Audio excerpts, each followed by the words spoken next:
On this episode of Star Trek Universe, we are talking about Picard 204 Watcher, right after these words from our mystery sponsors.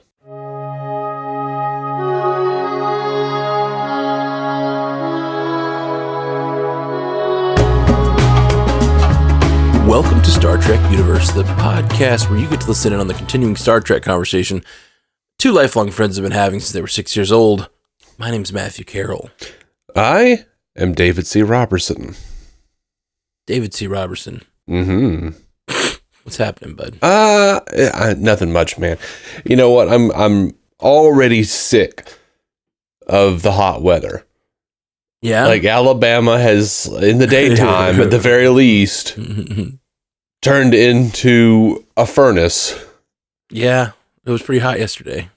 And I have a little snippet. I have an answer for the world's scientific community. Everyone's wondering, where are the bees? Where have the bees gone? Well, apparently they're in my ass. Because down here in Alabama, every time I turn around, there's a freaking bee behind me. And it's coming for me. Why can't there be a bee shortage here? The hive is after you, man. The hive is after you. Buzzy bastards. All right.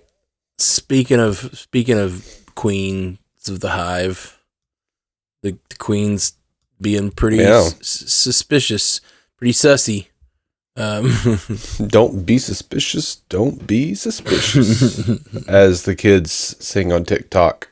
As all the 30-year-olds watching, I think that's what kids do these days. Well, hey, that's what I see them do, you know? I'm like, we knew that from Parks and Rec like 15 years ago. Mm-hmm. Jenny Slade, what up? Okay, so the Star Trek show that we're talking about tonight, what did you think, bud? The episode 4 of Picard. I was at once confused. Okay. But also enamored. I hear that. Uh-huh. There's what confused? Well, I guess tell me the enamored part first. Let's stick to the positives. What did you think about what enamored you? Well, it's sort of the part of what the same thing that confused me, which is it ties in. So one, I loved pretty much the whole episode for the most part. Like I am not sure I'm buying the new actress who's playing Guinan, but just buying her as Guinan. Right. It worked for me. Yeah. I mean, it was fine and I can deal with it and move on. I did have, and I know Star Wars does both, but I was just like, man, I wish they'd just like thrown a little more budget into this and just put her face on, like, Whoopi's face on, like a stunt double or something. Sure. You know what I mean? I hear you. It does. I guess it doesn't really bother me. It's just a recasting. Yeah. And the only thing that bothered me about it is that it felt like they were trying to make us forget that Samuel Clemens episode or whatever. Oh yeah, no. The actress who played, and I don't know her name, and I can't say it. I know when I read it, I couldn't say it. But she said that she actually is a huge Star Trek fan, and she went to Terry Matalas and asked, why Guinan didn't remember Picard from Time Zero. Mm-hmm. And she said she never got an answer, but Terry Matalas recently came out and said, no, the reason is in this timeline, because of the change, Picard was out warmongering and he never went back in time in Time Zero and met her. Oh, that makes sense, actually. Okay. You know where it falls apart, though? What's that? The fact that the thug on the bus is the same thug on the bus. Well, that he reacted the way he did. Right. Like, that joke is meant to say that, like, last time he reacted poorly, Spock put him to sleep. So now he's not going to mess with people with a sort of, like, I don't know, like that sort of, like, logical demeanor like Seven has. He's like, or anyone who tells him to turn that damn racket off. Right.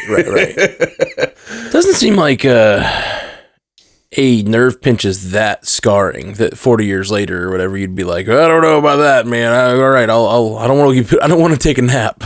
I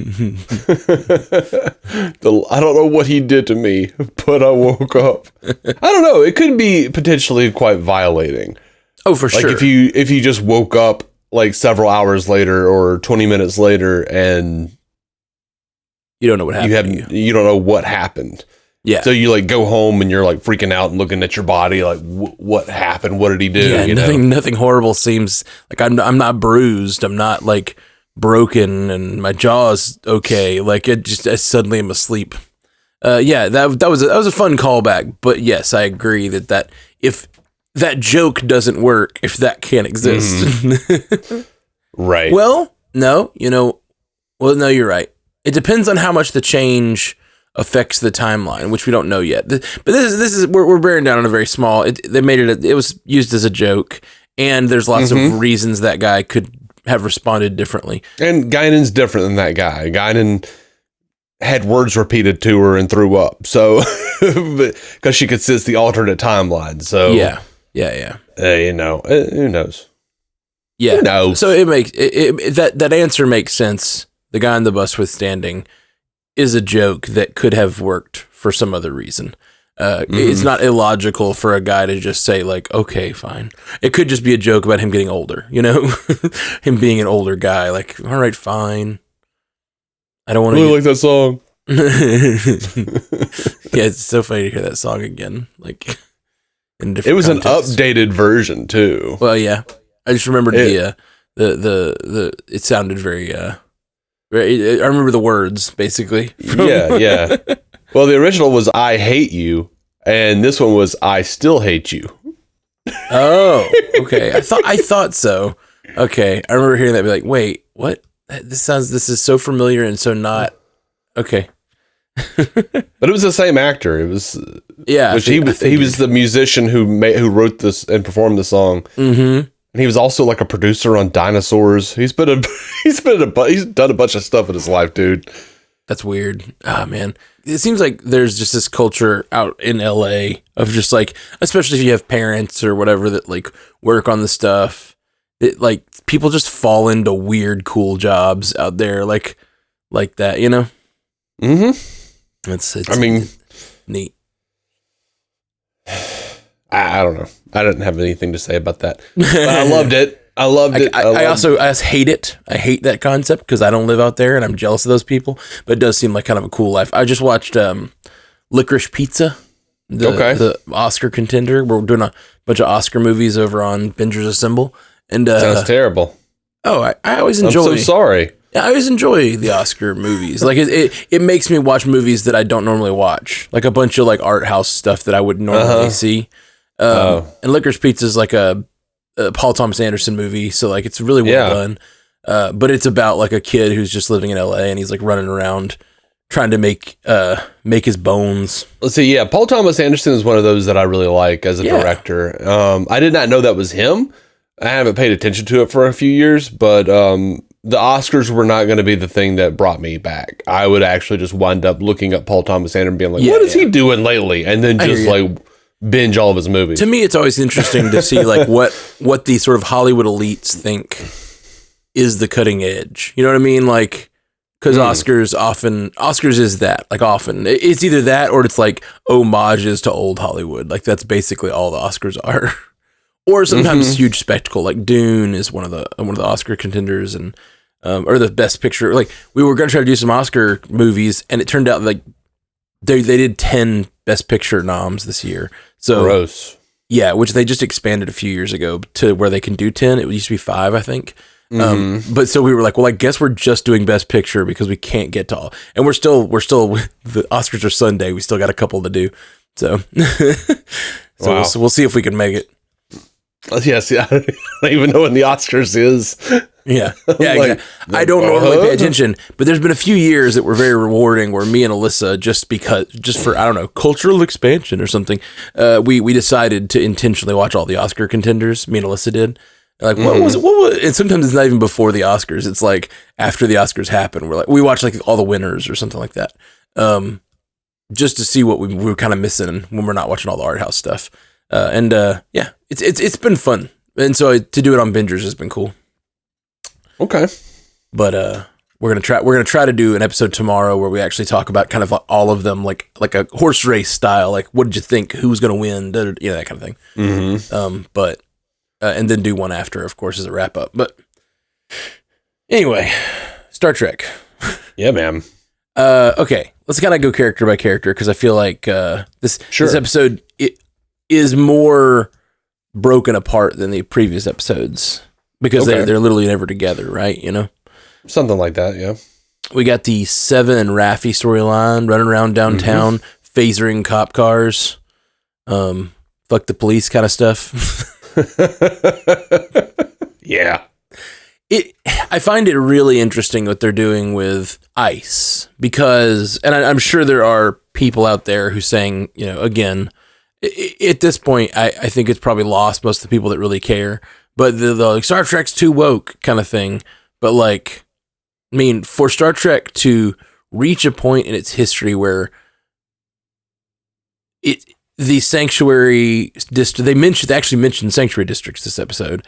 And it's like, for Star Trek to have finally like kind of merged the times where like they've already told so close to this era that now we are catching up. And we've already done that before with like the 1999, but they never have directly faced it like this. And I don't know, it's just interesting to see they go back to an era that's dystopian and it's just our era. And like they're not even like every time they normally do that, it's like, there's some organization like, oh, look, it's the people that enforce the laws here and they're some sort of dystopia. And like, no, it's just ice. Like it's interesting for them to be like so directly pointing out like, no, we live in a dystopia.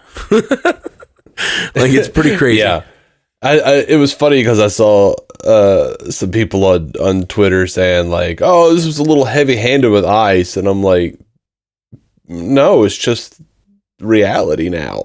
Like, I was thinking the same thing. Like, you could swallow it, and this is what Roddenberry knew back in the days. You could swallow it with it as long as it's not called a thing you recognize. That's and right. The uniforms are a little different. You're like, oh, those are the bad guys, obviously. That's the evil bureaucracy that's doing awful things. But when it's like, you know, someone who's wearing a familiar uniform, you're like, oh, they're trying to make a statement. They always were. They always were. And I get where they're coming from. Like, I do think there's value to allegory, obviously. Yeah. I love this stuff. And I think it's more likely, you're more likely to, like, let's just be honest with it here. Conservatives versus liberals here in this country. Like, you're going to catch more conservative flies with the honey of allegory. But like, you know, it's just an interesting thing for them to do the opposite and just be like, no, we're going straight at this one. Like, this is just like, we're living in a dystopia and we're going to talk about it. Yeah. The fact that, you know, a man can land here and because he doesn't have any documentation and because he's of a certain ethnicity, he's going to get sent off to a place where no one can find him. Like, it's pretty dark. It's pretty dark. Yep. With no real care for his own well-being, even though he's done nothing wrong. So, yeah, pretty dark. That's not okay. Yeah, so I liked that storyline, though. I thought it was, you know, appropriately dark and a lot of fun to see Seven get the hang of that car so quickly. We talked about it last season, but I had no sense last season that they were in any kind of relationship. At the end of the season. Yeah, there were like a couple of like looky scenes. Okay. And then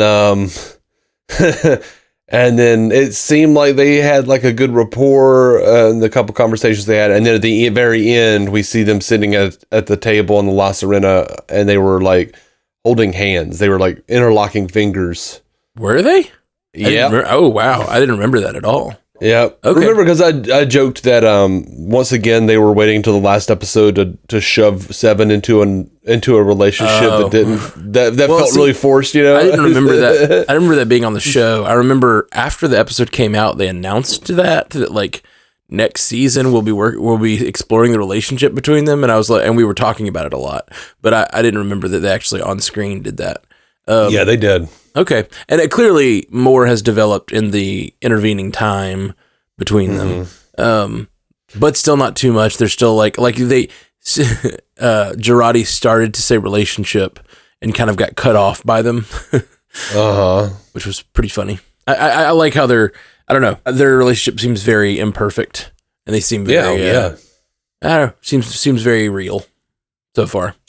Yeah, but you know, I enjoy both of those actors, and I don't know. I kind of hope for the best for them. Yeah. Whatever that means. Them running from the cops and speeding down the road and like doing like, you know, whatever cool car maneuvers and then getting beamed out felt very epic. Like seeing 7 of 9 on the streets doing that sort of thing was a lot of fun. And then seeing, I don't know, Raffi is fitting into that pantheon of Star Trek characters that I love now, which I didn't expect as much, but like Raffi feels like she belongs next to 7 of 9. And I don't know, there's a part of me that could have been like, 7 of 9's like a Star Trek character that I know and love, and Raffi's this, you know, she's new, I'm still getting used to her, but like Raffi's like settled in. I feel really good about Raffi as like a character from Star Trek that I love, you know? Right. You know, much ado has been made of like how they're, you know, the OTP, the one true pair. I don't ship anybody. I don't, I ship no one. Whatever the writers want to do, I'm there for. But they do have great chemistry. Yeah. Agreed. For sure. However their relationship evolves. Right. Yeah. I enjoy seeing them on screen together. I'm not really talking about that at all. Like I'm talking about her as a. Oh, I know. I know you're not. The place that Raffi's finding in my heart. Not so much in Seven's, but in mine personally. Yeah, I'm here for that. Yeah, man, me too. Dude, freaking Girardi. Yeah, we brought up Girardi there for a second. Girardi talks about trust with the Borg Queen, and the Borg Queen tells her how it's not good to trust anyone. Yeah. And Girardi proves her point by like not living up to her into the bargain. Yeah. Which shows, I don't know what that shows to the Borg Queen. It seems to legitimately anger the Borg Queen. Yeah. But also, does it show that Girardi is like sort of like slyer than even the Borg Queen thinks? You know what I mean?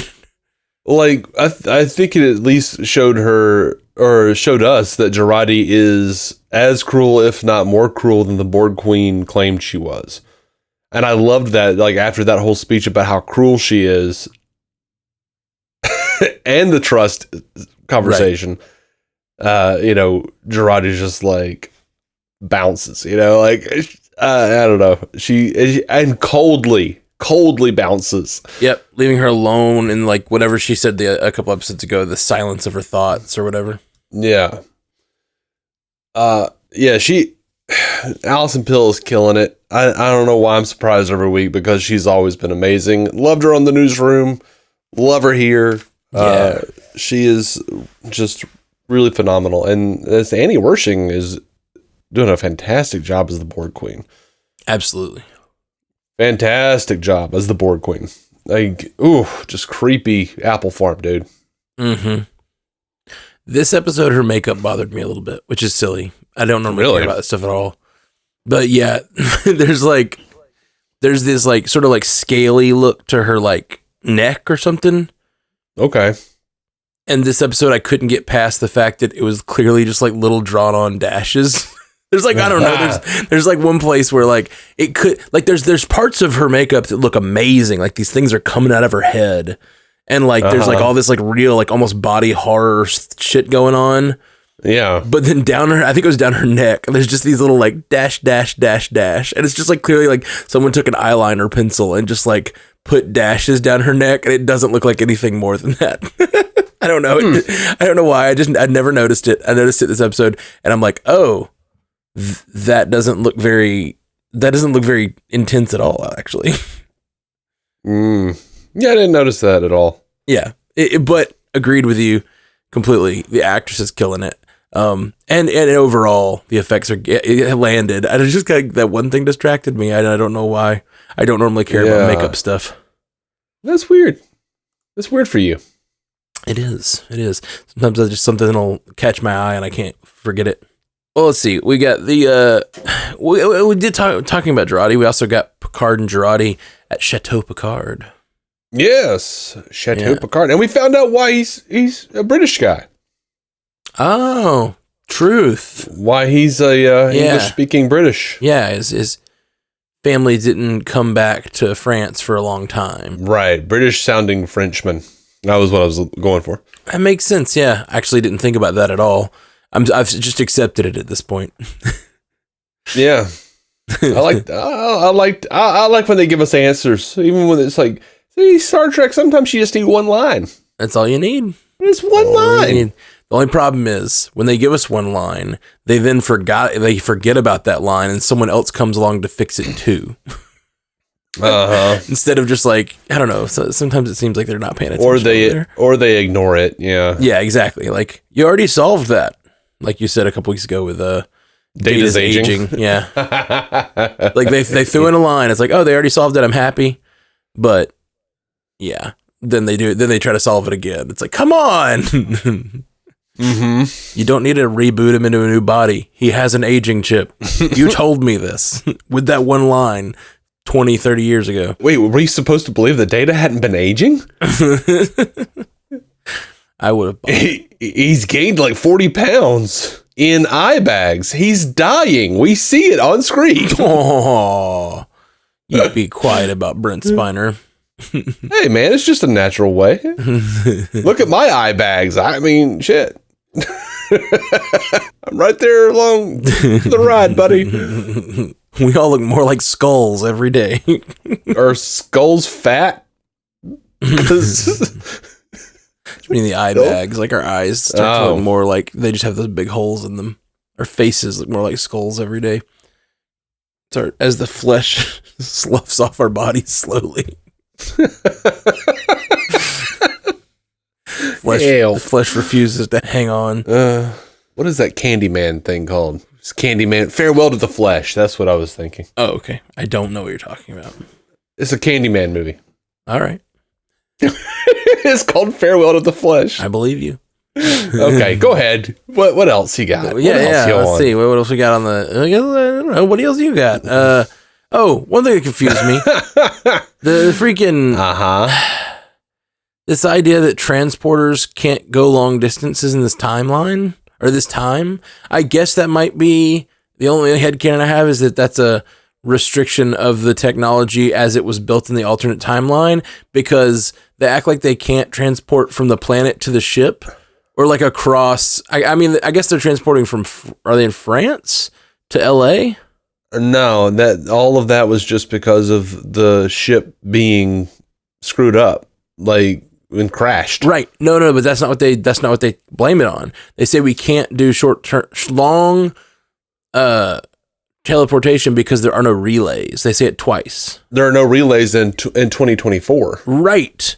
But we have watched Star Trek for 50 years go to unexplored planets and be able to beam all over the place. Sometimes. I don't know. Sometimes they can, sometimes they can't. It depends on like cloud cover and ion. Sure. Clouds, all that, all sorts of bullshit. Blame it on pollution or something. Let's get some more direct, non-allegorical commentary. But like, I just there's far too much carbon in the air.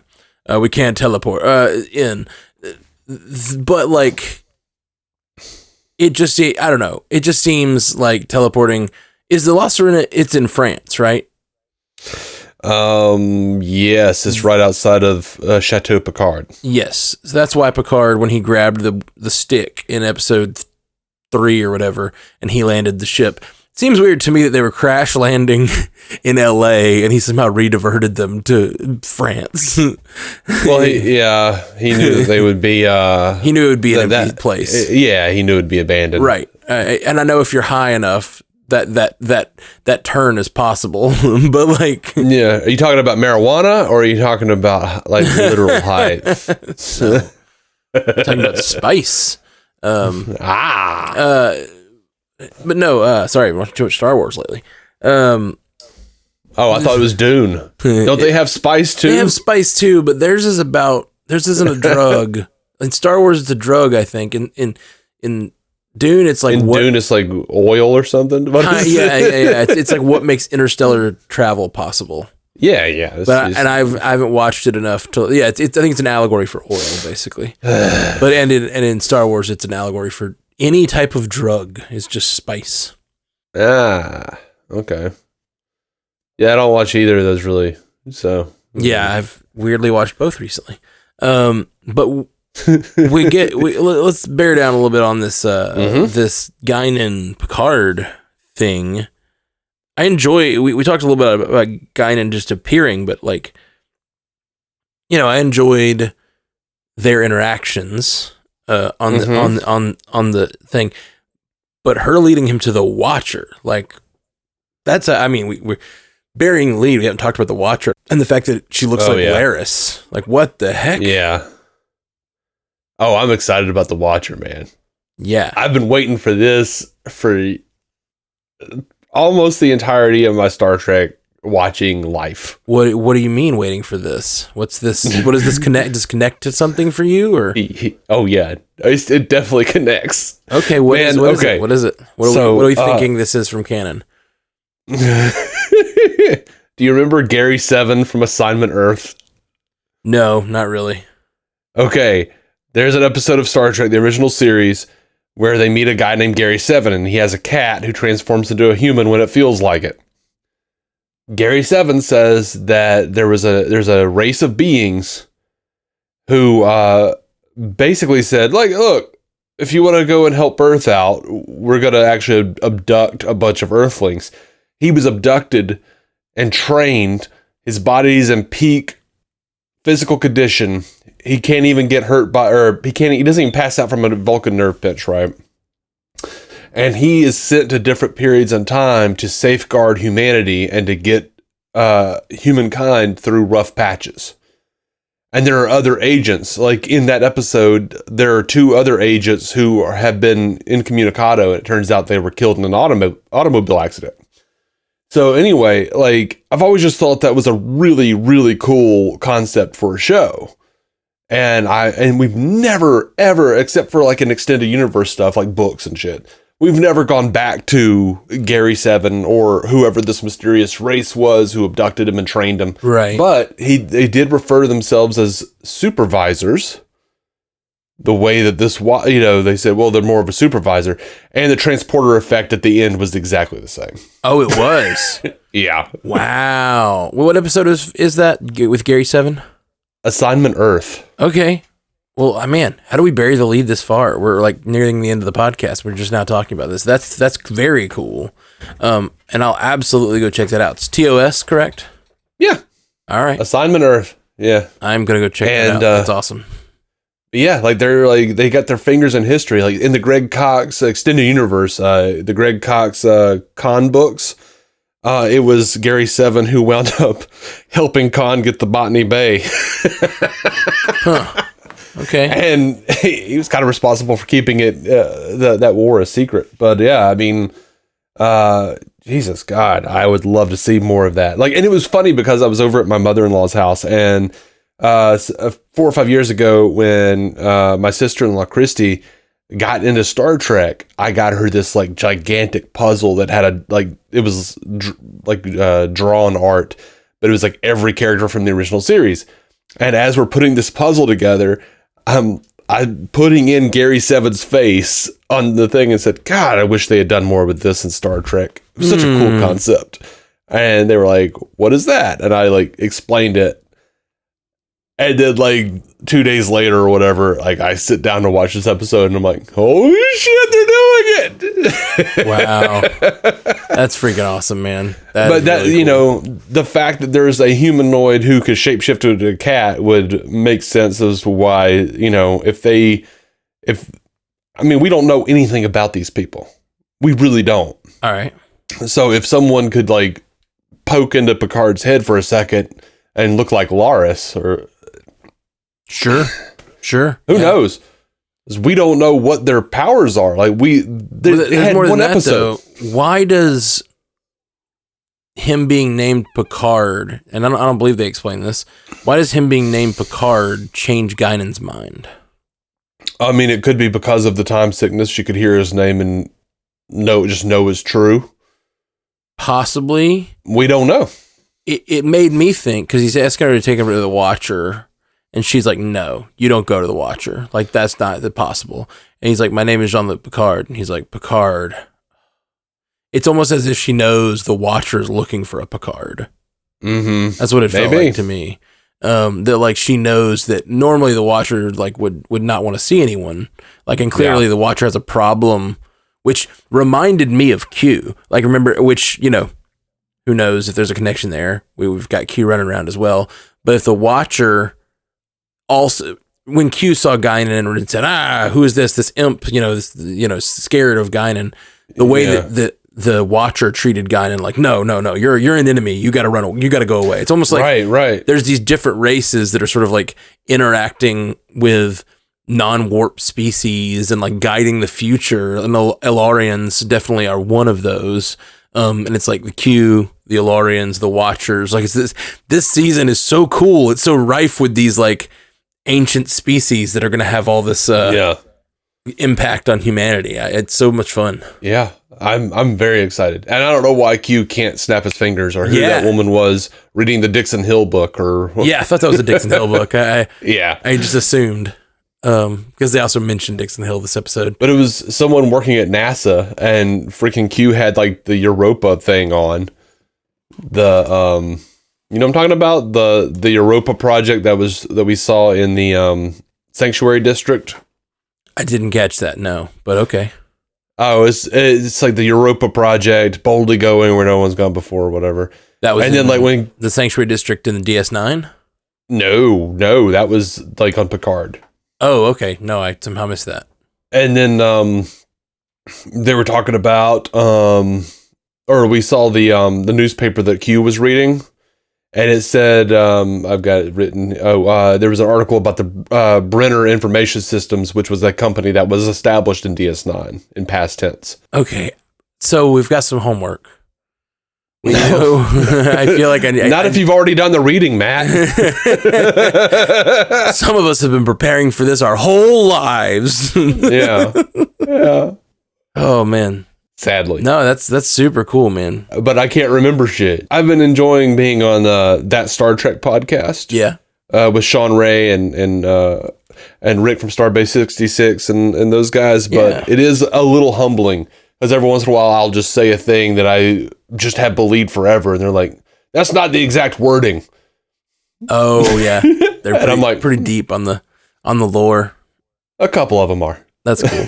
I enjoyed it. I listened to you guys live this week when y'all were live on Facebook. Yeah, that's fun. It is. It's so. I'm not perfect on my memory. I would make a C if the homework actually resulted in a test. Right. Unless they asked me too much about Voyager, and then I would make an F. Yeah. I would definitely make an F. I'm broad strokes and I enjoy this stuff a lot, but I don't know especially those like when it's like an episode that mentioned this one time, like this Gary Seven thing. I remember the name Gary Seven, and when I watch it, I'll probably be like, oh yeah, this episode. But like, it's not even in my brain. Like seeing that teleportation does not remind me of anything. So yeah, that's super cool that they used a similar teleportation. It's a very, like big box. Yeah. It's very like Doctor Who. This is no. It's like a a big square opens from nothing and sucks them in. Like is very like distinct. I feel like. Yeah. Was it like a smoke-filled square similarly? Yeah, I think so. Okay. I remember smoke. I'm going to download that and watch it before next week. That's cool. That's really cool. Or it's just on Paramount Plus. You ain't got to download it. Well, I meant download it on Paramount Plus so that I can like watch it while I'm out and about. I always put things on my phone so that like when I'm out and about, I can watch them wherever I'm going or whatever I'm doing. I just want to make sure that you're not advocating for piracy because no, it's all on Paramount Plus, baby. I would never. I don't do that. I don't do that, man. I'm a straight-laced cat. For at least 5 years. Since they started sending out of the cease and desist. I'd be ceasing and desisting.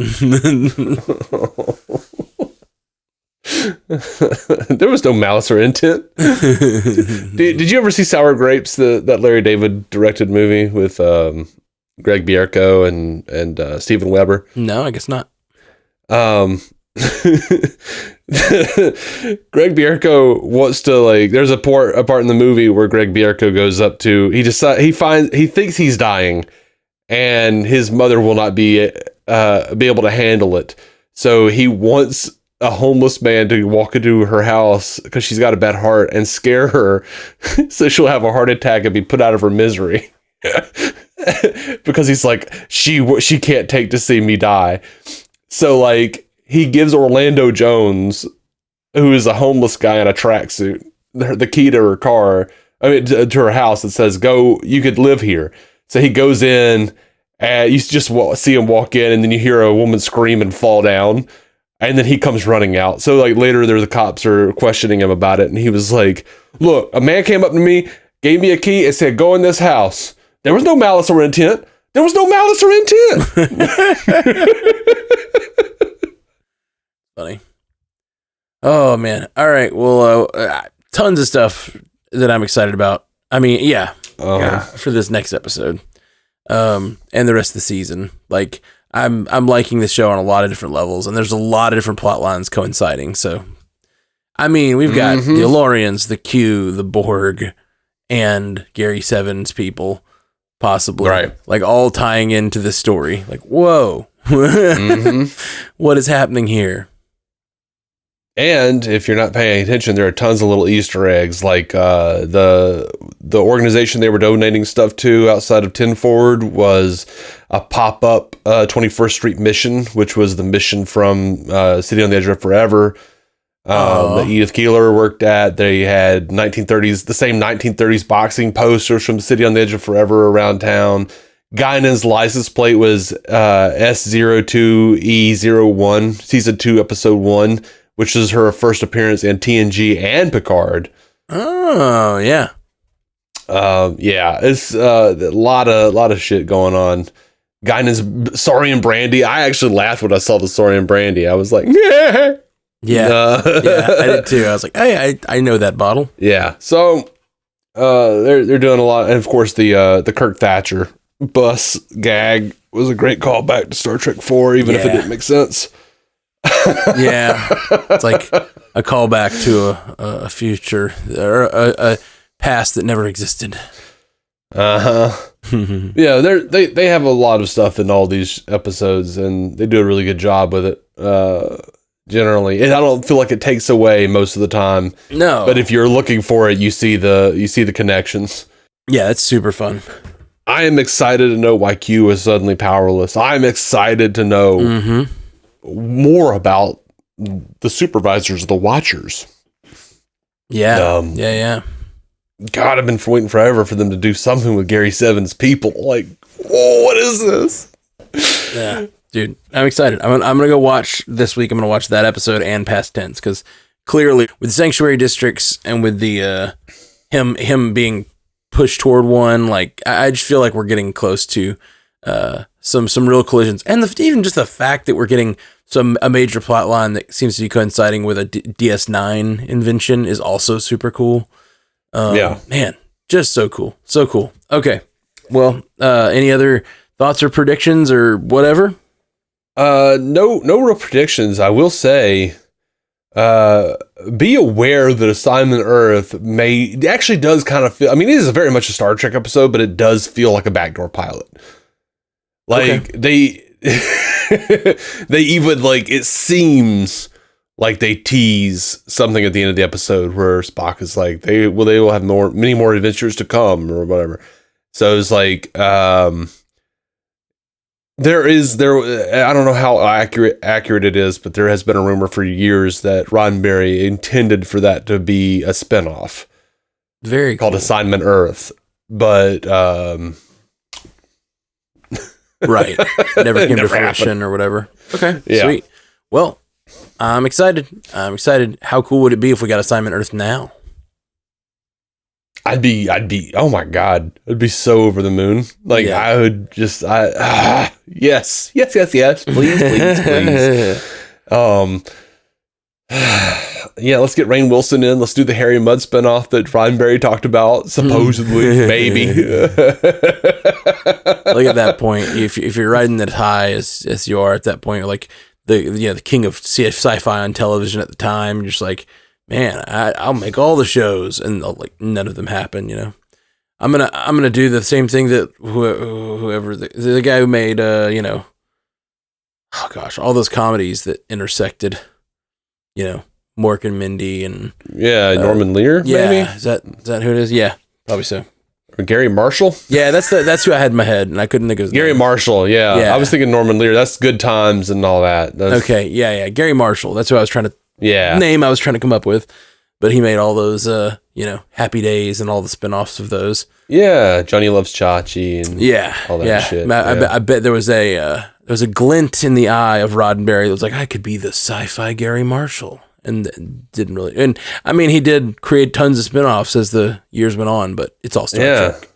Yeah, well, I mean, age old. That's an age old practice from the birth of television. Sure. Pretty much, Yeah. Andy Griffith Show is a spinoff. Yeah. Well, and it's why we have that. What's that? Westfall universe. The Tommy Westfall universe from St. Elsewhere. Yeah. If you guys don't know what the Tommy Westfall universe is, go check it out. In St. Elsewhere, Tommy Westfall is a little boy who is revealed at the end of the show that he's just a little boy looking into a snow globe. And a little autistic boy. Yeah, a little autistic boy looking into a snow globe, and the entirety of St. Elsewhere is in his head.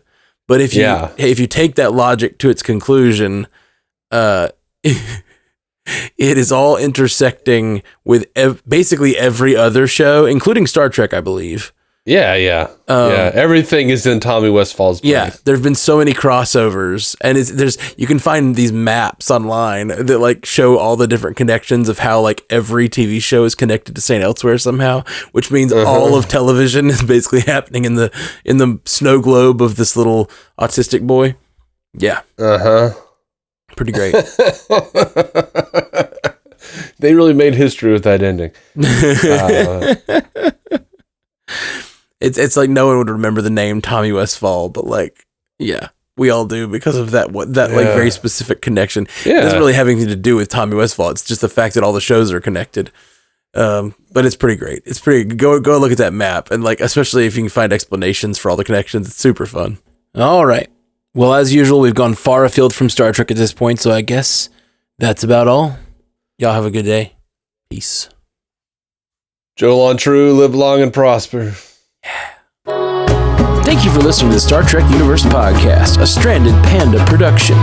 If you'd like to hear more from David C. Robertson, check out the DC On Screen podcast or maladjusted.tv for his web videos. If you'd like to hear more from Matthew Carroll, check out the Marvel Cinematic Universe podcast or listen to his music. Just search for Matthew Carroll anywhere you get music.